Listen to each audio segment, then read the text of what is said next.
Hello students, welcome in today's video classes in the part 2 of our topic division. ठीक है, part 1 में हमने क्या क्या पढ़ा था एक बार देख लेते हैं. पार्ट 1 में मैंने आप लोग को एक्सप्लेन किया था division as equal sharing and grouping, division as repeated subtraction and division on number line. अब ये क्या है, ये आप लोग अगर फर्स्ट पार्ट नहीं देखे तो आप उसको देखें, आपको उसमें समझ में आ जाएगा. आज हम लोग सेकेंड पार्ट में इसके आगे के जो टॉपिक्स हैं like properties of division, relation between multiplication and division, और लास्ट टॉपिक होगा हमारा वेरीफाई और चेक ए डिवीजन. मतलब अगर हम कोई डिवीजन कर रहे हैं तो वो सही हुआ है या नहीं, ये चेक कैसे करेंगे, ये चीज़ हम लोग आज के इस टॉपिक में सीखेंगे. ऑलराइट, तो चलिए शुरू करते हैं हम लोग अपना टॉपिक नंबर 4, मतलब प्रॉपर्टीज ऑफ डिवीजन से.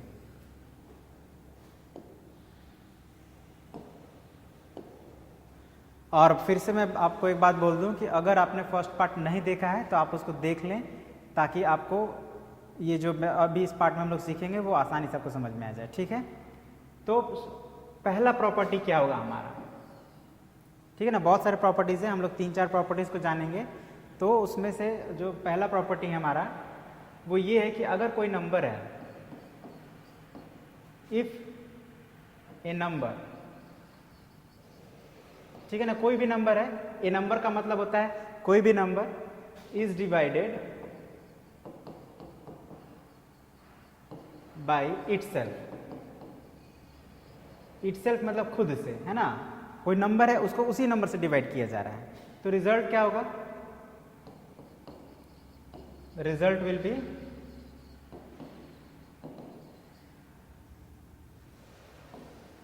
वन. ठीक है ना, रिजल्ट क्या होगा, 1 होगा. एग्जाम्पल से इसको समझते हैं. कोई एक नंबर है 24, ठीक है ना, ए नंबर मतलब कोई भी एक नंबर 24 एक नंबर है.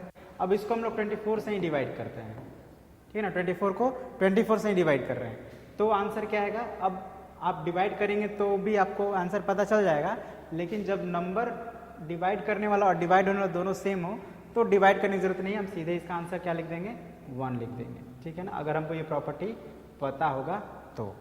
ठीक है ना, अगर ये पहला प्रॉपर्टी आपको पता है कि अगर किसी नंबर को उसी नंबर से डिवाइड करते हैं तो आंसर 1 आता है, तो हमको डिवाइड करने की जरूरत नहीं है, हम लोग सीधे उसी आंसर लिख देंगे 1. है ना. अब इसको एक जनरल फॉर्म में लिखें तो मान लेते हैं let a is a number और इस a को a से डिवाइड किया जाएगा तो क्या आएगा, 1 आएगा. ये एक जनरल प्रॉपर्टी का फॉर्म है, मतलब जो फर्स्ट प्रॉपर्टी का एक जनरल फॉर्म है, इसको आपको हमेशा ध्यान रखना है.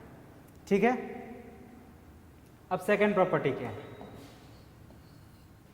तो यहाँ पे हमने फर्स्ट प्रॉपर्टी में एक नंबर को खुद से डिवाइड किया था, और सेकंड प्रॉपर्टी में अब उसी नंबर को, if A number is divided by 1. ठीक है ना, यहाँ पे हम लोग 1 से डिवाइड कर रहे हैं, मतलब यहाँ इस कंडीशन में हमारा डिवाइजर क्या है, 1 है. तो अगर 1 डिवाइजर हो किसी नंबर का तो क्या होगा, रिजल्ट क्या होगा, फिर द रिजल्ट विल बी, क्या होना चाहिए इस कंडीशन में. तो इसको आप ऐसे समझिए कि जब हमने इटसेल्फ मतलब उस नंबर को उसी से डिवाइड किया था तो आंसर 1 आया था, तो जब हम उस नंबर को 1 से डिवाइड करेंगे तो आंसर जो होगा वो नंबर इटसेल्फ होगा. The result will be the number itself.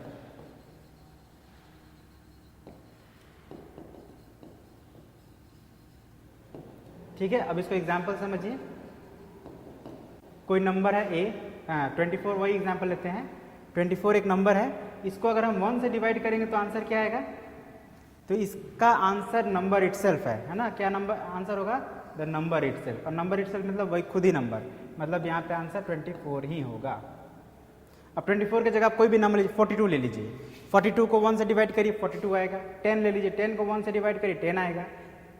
कोई भी नंबर हो 1 से डिवाइड करिएगा तो आंसर वो नंबर ही आएगा.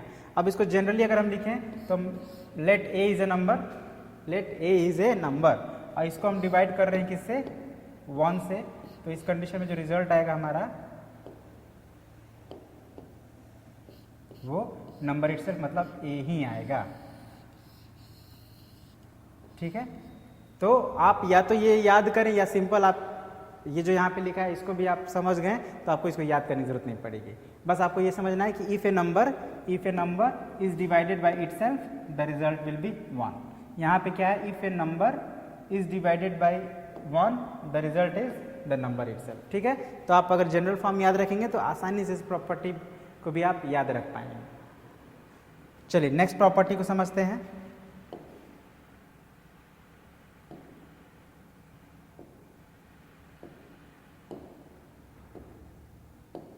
Okay, so next property,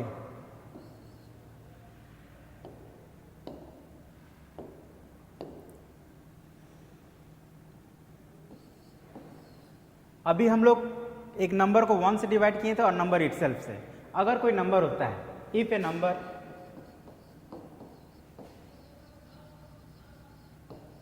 is divided by 0, ठीक है, 0 से अगर डिवाइड करें, मतलब कोई भी एक नंबर है उसको अगर हम लोग 0 से डिवाइड करते हैं तो क्या रिजल्ट आएगा? द रिजल्ट विल बी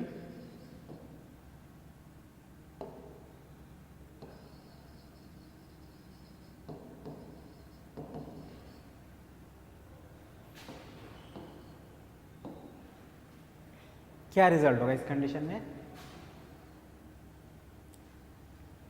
तो याद रखिएगा, ये अक्सर बच्चे इसमें कंफ्यूज हो जाते हैं इस प्रॉपर्टी में, तो इसको अच्छे से समझिएगा। अगर किसी नंबर को 0 से डिवाइड कर रहे हैं तो जो रिजल्ट होगा वो मीनिंगलेस होगा, रिजल्ट विल बी मीनिंगलेस, या सिंपली हम कह सकते हैं there is no result in this condition. ठीक है ना, जब 0 से डिवाइड करेंगे तो कोई रिजल्ट नहीं मिलेगा, या ये कहिए मीनिंगलेस होगा। एग्जाम्पल समझते हैं, वही 24 का एग्जाम्पल लेते हैं। 24 को जब हम 0 से डिवाइड करेंगे तो क्या आंसर आएगा? कोई रिजल्ट ही नहीं आएगा, नो रिजल्ट, है ना, या ये कहिए कि मीनिंगलेस।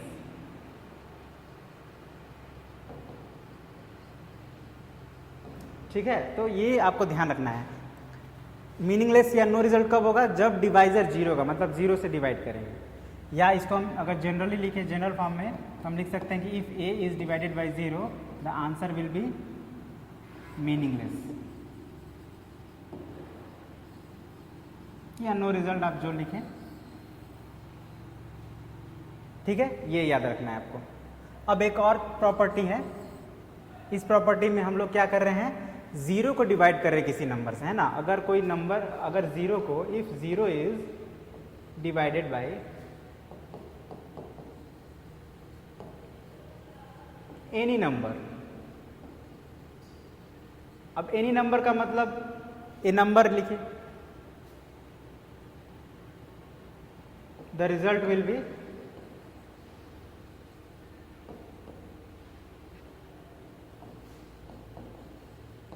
अब यहां पे रिजल्ट क्या होना चाहिए? तो इस कंडीशन में द रिजल्ट विल बी 0। ठीक है ना, दोनों में डिफरेंस क्या है?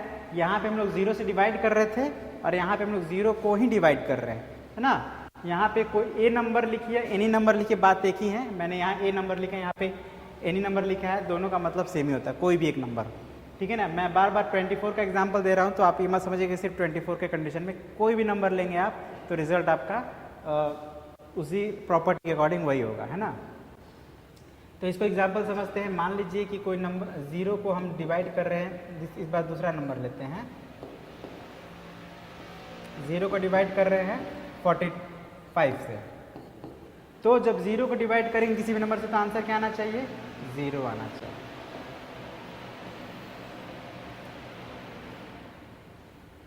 या अगर इसका एक जनरल फॉर्म की बात करें हम तो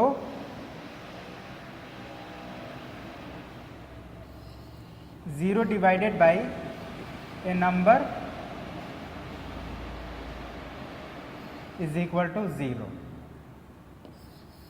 ये आपको एक जनरल फॉर्म में याद रखना है।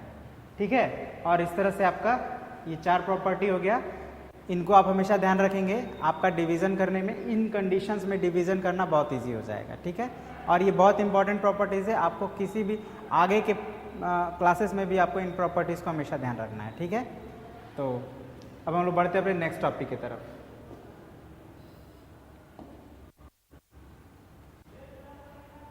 Relation between multiplication and division, ठीक है।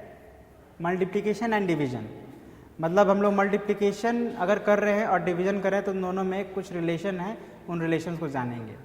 तो इसको एक एग्जांपल से समझते हैं।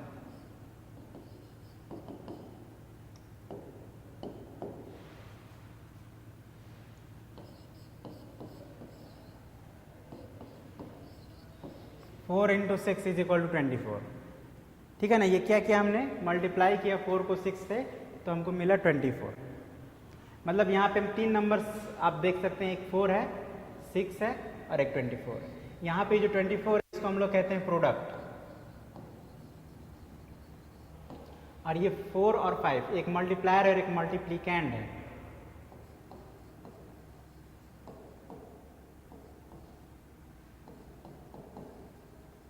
फोर मल्टीप्लिकेंड हो गया और 6 मल्टीप्लायर हो गया, ठीक है। तो अब इसमें रिलेशन क्या है, इसको डिवीजन में क्या रिलेशन है। तो डिवीजन में क्या हो रहा है कि ये जो प्रोडक्ट है हमारा 24, अगर इसको ये मल्टीप्लिकेंड या मल्टीप्लायर किसी भी एक से डिवाइड करते हैं, जैसे इस कंडीशन में अगर हम मल्टीप्लिकेंड लेते हैं 4, तो 4 से जब डिवाइड करेंगे तो ये क्या आंसर आएगा, 6 आएगा, ठीक है ना। मतलब कि जब आप प्रोडक्ट को इन दोनों में से किसी एक से डिवाइड करते हैं तो आंसर जो आएगा वो दूसरा आएगा। मतलब 4 से करेंगे तो 6 आएगा और 6 से करेंगे तो 4 आएगा। यही बात ध्यान रखना है। मतलब 24 में 4 से डिवाइड किए तो 6 आया, और अगर इसको 6 से डिवाइड करेंगे तो 4 आएगा। यही रिलेशन है, ठीक है। सिमिलरली इसको अगर हम इस तरह से भी रिलेट कर सकते हैं, अगर हमारा कोई एक नंबर है 27 divided by 9 is equal to 3, ठीक है। ये एक डिवीजन वाला नंबर है, यहाँ पे हम डिवाइड कर रहे हैं, जिसमें ये हमारा 27 है, डिविडेंड ये 9 है हमारा डिवाइजर, और ये जो 3 है हमारा ये है कोशेंट। अब यहाँ पे जो हमारा कोशेंट आया है 3, अगर इस मतलब हमको दोनों ही कंडीशन में रिजल्ट लेना है। यहाँ पे प्रोडक्ट हम लोग पहले लेते हैं, अब यहाँ पे कोशेंट ले रहे हैं। तो 3 जो हो गया कोशेंट, इसको अगर हम लोग डिवाइजर, इस कंडीशन में ये बात ध्यान रखना है कि कोशेंट को डिवाइजर से ही मल्टीप्लाई करना है, डिविडेंड से नहीं। डिविडेंड हमारा रिजल्ट होना चाहिए इस बार, मतलब प्रोडक्ट होना चाहिए। तो इस कोशेंट को जब हम लोग 9 से मल्टीप्लाई करेंगे तो हमारा जो आंसर आएगा वो डिविडेंड के बराबर यानी 27 के बराबर आएगा, ठीक है। और एक बात ध्यान रखें कि अगर हमने क्वेश्चन को डिवाइजर से मल्टीप्लाई किया तो हमारा आंसर है डिविडेंड, लेकिन अगर इसी को हम लोग ऑर्डर चेंज कर दें, मतलब 9 को 3 से मल्टीप्लाई करें, मतलब कि डिवाइजर को अगर क्वेश्चन से मल्टीप्लाई करें तो भी हमारा जो आंसर आएगा वो आएगा 27 ही आएगा, ठीक है ना। तो यही है हमारा relation between multiplication and division. इस कंडीशन में इसको हम लोग बोलते हैं डिवीजन फैक्ट,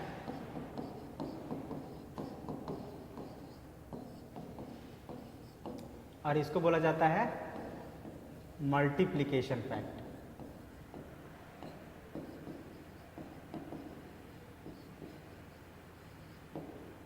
ऑलराइट, तो ध्यान रखिएगा, अगर रिलेशन आपका मल्टीप्लिकेशन का हो तो उसके 2 डिवीजन फैक्ट होंगे। कभी भी अगर कोई भी रिलेशन मल्टीप्लिकेशन वाला दिया हो तो उसके हमेशा ही 2 डिवीजन फैक्ट होंगे। उसी तरह से अगर कोई भी 3 नंबर का डिवीजन में दिया हो तो उसके हमेशा 2 मल्टीप्लिकेशन फैक्ट होंगे, और यही होते हैं इन दोनों के बीच, मल्टीप्लिकेशन डिवीजन के बीच यही रिलेशन होता है, ठीक है। तो इसी बेस पे कुछ क्वेश्चंस हम लोग बनाएंगे नेक्स्ट पार्ट में। अभी हम लोग समझते हैं पहले इन सब चीज़ों को। ये बहुत ही इम्पॉर्टेंट भी है और थोड़ा डिफ़िकल्ट भी लगता है बच्चों को। बच्चे अक्सर इसमें मिस्टेक करते हैं, तो थोड़ा इसमें हम लोग ज़्यादा समय लेंगे ताकि ये अच्छे से क्लियर हो जाए हमारा कॉन्सेप्ट, ठीक है ना। और ये आपको हर क्लास में पढ़ना, हर class in the sense at least 4 और 5 में तो ज़रूर आप पढ़ेंगे। तो अब इसके नेक्स्ट जो हमारा टॉपिक है उसको समझ लेते हैं, वेरीफाई और चेक ए डिवीजन। मतलब अगर कोई हम डिवीजन करते हैं तो उसको हम वेरीफाई कैसे करें कि हमने सही डिवाइड किया है या गलत किया है। एक एग्जाम्पल समझते हैं। एक नंबर हम ले लेते हैं, एक 49, इसको डिवाइड करते हैं या दूसरा नंबर लेते हैं,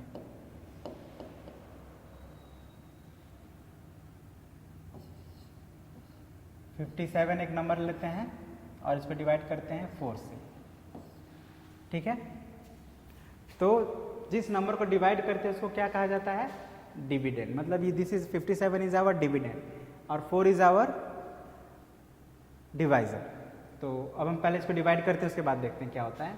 4 को हमने डिवाइड किया 57 में, तो ये 4 1 जा 4, सब्ट्रैक्ट करेंगे तो 1 बचेगा और ये 7 ऊपर से आ जाएगा। अब ये 4 टाइम्स में जाएगा 16, रिमाइंडर बचेगा 1, ठीक है ना। मतलब हमारे यहाँ पे जो डिविडेंड है वो कितना है, वो है 57 और डिवाइजर जो है वो है 4। कोशेंट जो है हमारा 14 है और रिमाइंडर हमारा 1 है। अच्छा, एक बात आप लोग समझ लीजिए कि डिविडेंड क्या होता है। तो डिविडेंड इज ए नंबर, इसको भी आप लोग लिख लीजिए और याद कर लीजिएगा। इसको मैं अलग पेज पे लिख देता हूँ आप लोग के लिए।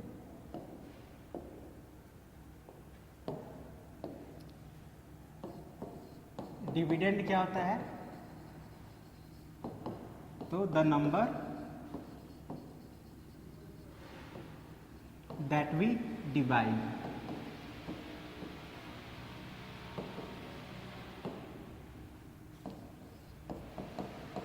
डिवाइजर क्या होगा, the number by which we divide. और कोशेंट द रिजल्ट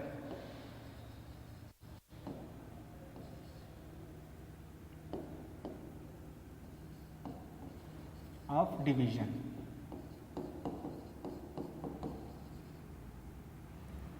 और रिमाइंडर, ये आपको अच्छे से याद होना चाहिए। ये चारों जो मैंने लिखा है डेफिनेशंस, ये आपको अच्छे से याद होना चाहिए।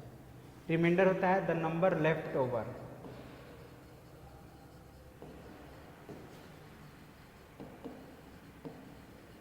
After division.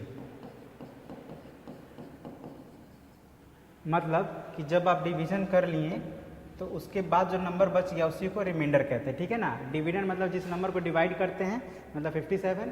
डिवाइजर जिस नंबर से डिवाइड करते हैं, मतलब 4। और कोशेंट मतलब जो रिजल्ट आता है आफ्टर डिवीजन। ये हमारा रिजल्ट आया था तो ये कोशेंट हो गया। और रिमाइंडर मीन्स जो लेफ्ट ओवर है, मतलब जो बच गया आफ्टर डिवीजन, ठीक है ना। तो ये चीज़ को हमने लिख लिया यहाँ पे।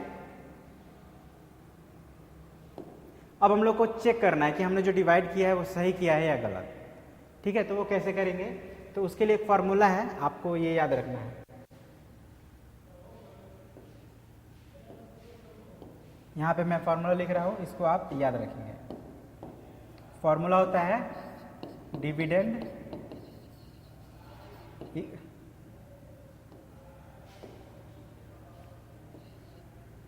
Dividend is equal to divisor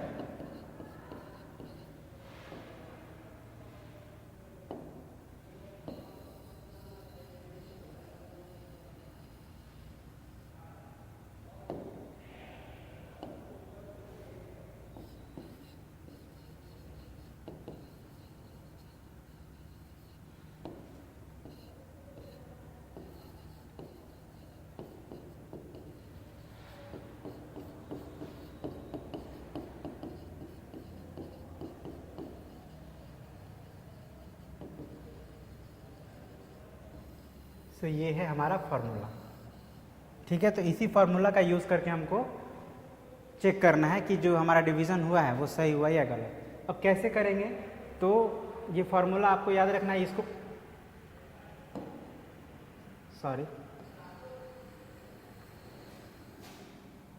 ठीक है। तो ये आपका फार्मूला है, इसको आपको लिखना नहीं है, ये बस मैंने लिख दिया है ताकि आपको इस फार्मूला का यूज़ करके आप सॉल्व कर सकें। अब हम लोग यहाँ पे लिख देते हैं कि हम लोग चेक कर रहे हैं, ठीक है ना, चेक लिख देते हैं। और क्या करेंगे, फॉर्मूला में क्या है, इसको अभी नहीं लिखेंगे, हम लोग इसको और इसको मल्टीप्लाई करना है। तो अब देखिए क्वोशिएंट क्या है हमारा 14 है, डिवाइजर क्या है 4 है, तो हमने क्या किया, इसको मल्टीप्लाई कर दिया। 4 4 जा 16, 4 1 जा 4 एंड 1 5, ठीक है 56 आ गया। अब हम क्या करेंगे, तो ये जो रिमाइंडर है हमारा यहाँ पे प्लस करना है, तो यहाँ पे रिमाइंडर 1 है, इसको प्लस कर देंगे। तो 6 + 1 7 और ये 5, 57 हो गया। अब आप देखिए 57 डिविडेंड के बराबर आ गया, इक्वल्स टू डिविडेंड आ गया। जैसे ही आपका ये डिविडेंड के बराबर आ जाए तो आप समझ जाइए कि आपका डिवीजन जो है वो सही हुआ है। और अगर किसी कारण से ये इक्वल्स टू नहीं आता है, इट मीन्स आपका डिवीजन गलत है, तो आपको उसको फिर से करना पड़ेगा, ठीक है ना। और यहाँ पे आप लास्ट में लिख दीजिए कि वेरीफाई हो गया, मतलब वेरीफाइड, हमने चेक कर लिया कि जो हमारा डिवीजन है वो सही है। तो बस इतना ही ध्यान रखना है। और आप किसी भी जब भी आप डिवाइड करते हैं तो आप आसानी से उसको चेक भी कर पाएंगे इसी फार्मूला की हेल्प से। एक मैं और आप लोग करके दिखा देता हूँ, ठीक है, थोड़ा सा डिफिकल्ट हुआ। जैसे सपोज कीजिए 3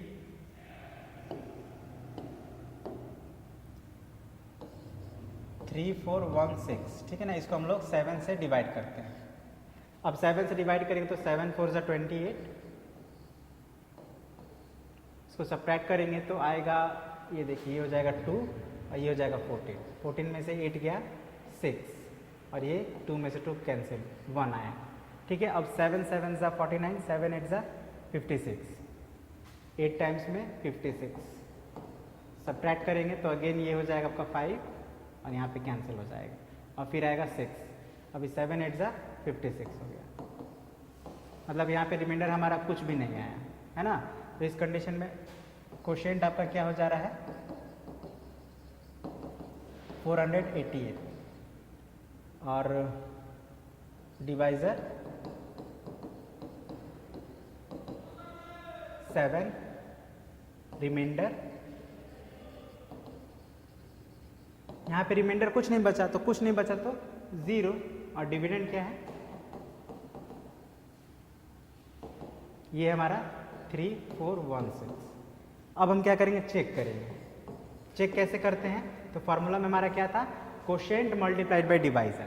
तो क्वोशिएंट है हमारे यहाँ पे 480 है और डिवाइजर है 7, मल्टीप्लाई करिए, 7 8 जा 56 कैरी 5, 7 8 जा 56 एंड प्लस 5 61 कैरी 6, 7 4 जा 28 एंड प्लस 6 34। अब रिमाइंडर 0 है तो इसको प्लस कर लेते हैं, तो 0 प्लस करेंगे तो उतना ही आएगा, ठीक है। एक्चुअली 0 जब हो तो हमको प्लस करने की जरूरत नहीं है, ठीक है ना। जब 0 होगा तो सिर्फ मल्टीप्लाई करने से ही अगर डिविडेंड के बराबर आ जाता है तो सही है, बट यहाँ पे 0 आया तो चलिए हम आप लोग को दिखाने के लिए ऐसा कर दिए और ये आपका डिविडेंड के बराबर आ गया। इट मीन्स हमारा जो डिवीजन है वो क्या है, करेक्ट है, ठीक है, वेरीफाइड लिख दिए, हो गया। बस इतना ही काम करना है जब भी आपको चेक करना हो कि आपका डिवीजन सही है या गलत। ओके, तो आज के लिए इतना ही रहने देते हैं। नेक्स्ट पार्ट में मैं कुछ और आप लोग को क्वेश्चंस होंगे इससे रिलेटेड, वो मैं कवर करूंगा ताकि आप लोग जो अभी पढ़े हैं, जो सीखे हैं, वो आपको और क्लियर हो जाए, ठीक है। तो मिलते हैं अगले पार्ट में इस टॉपिक के साथ। तो आज के लिए इतना ही, थैंक यू वेरी मच।